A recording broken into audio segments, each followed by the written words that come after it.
नैतिक मूल्यों की डोर। बिहार में एक महर्षि थे। दूर दूर से विद्यार्थी उनके आश्रम में अध्ययन के लिए आते थे। उनकी एक विशेषता यह थी कि वे नियमित शिक्षा के साथ साथ विद्यार्थियों को व्यवहारिक ज्ञान भी देते थे। महर्षि हर बात के साथ उदाहरण भी देते थे ताकि विद्यार्थी उनकी दी हुई शिक्षा को आत्मसात कर सकें। वे समय समय पर शिष्यों के साथ शास्त्रार्थ भी करते थे, जिससे कि उनके विद्यार्थी आगे आने वाले जीवन में कभी किसी से शास्त्रार्थ में हारे नहीं।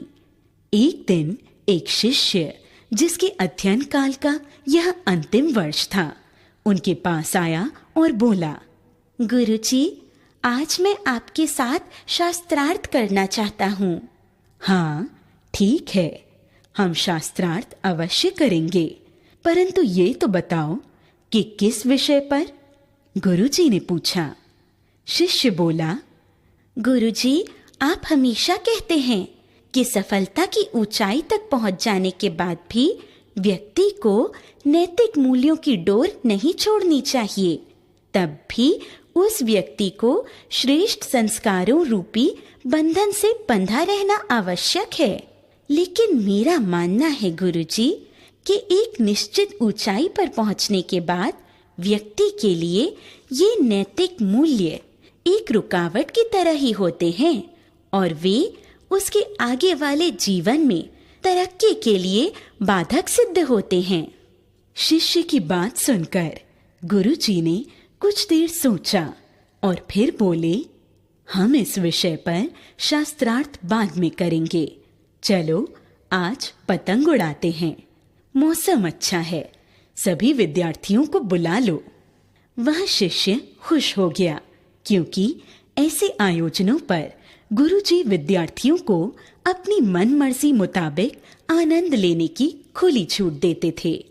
सभी विद्यार्थी आश्रम की खुली जगह पर एकत्रित हो गए।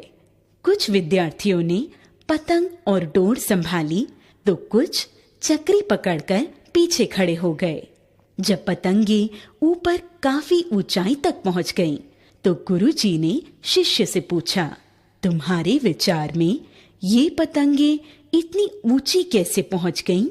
हवा की मदद से, शिष्य ने उत्तर दिया। अच्छा, तो क्या इनके ऊपर पहुंचने में डोर की कोई भूमिका नहीं है? गुरुजी ने पूछा। है तो, पर सिर्फ शुरुआत में, फिर तो यह अपने आप ही हवा में लहराती हुई पहुंच गईं। शिष्य ने कहा।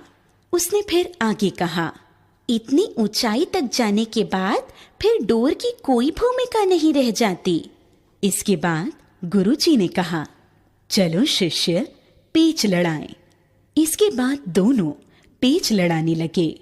थोड़े समय में ही गुरुजी ने नीचे से डोर खींची और शिष्य की पतंग काट दी। अब शिष्य की पतंग डगमगाती हुई नीचे आकर गिरने लगी। इसके पश्चात गुरु ने पूछा, शिष्य, क्या हुआ? तुम्हारी पतंग तो डोर से कटकर जमीन पर आ गिरी, जबकि मेरी पतंग तो अभी भी डोर से बंधी हुई अपनी ऊंचाई पर बनी हुई है, और इतना ही नहीं, यह डोर के सहारे ही और अधिक ऊंचाई तक भी जा सकती है। अब शिष्य समझ चुका था कि गुरुजी शास्त्रार्थी कर रहे थे। यही उनका अनूठा तरीका था अपने शिष्यों को समझाने का।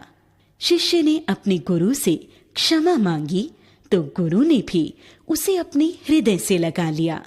फिर उन्होंने सबको बुलाकर समझाया, इस तरह ही जो हवा रूपी छोटे आधार के सहारे टिके रहते हैं, उनकी यही गति होती है।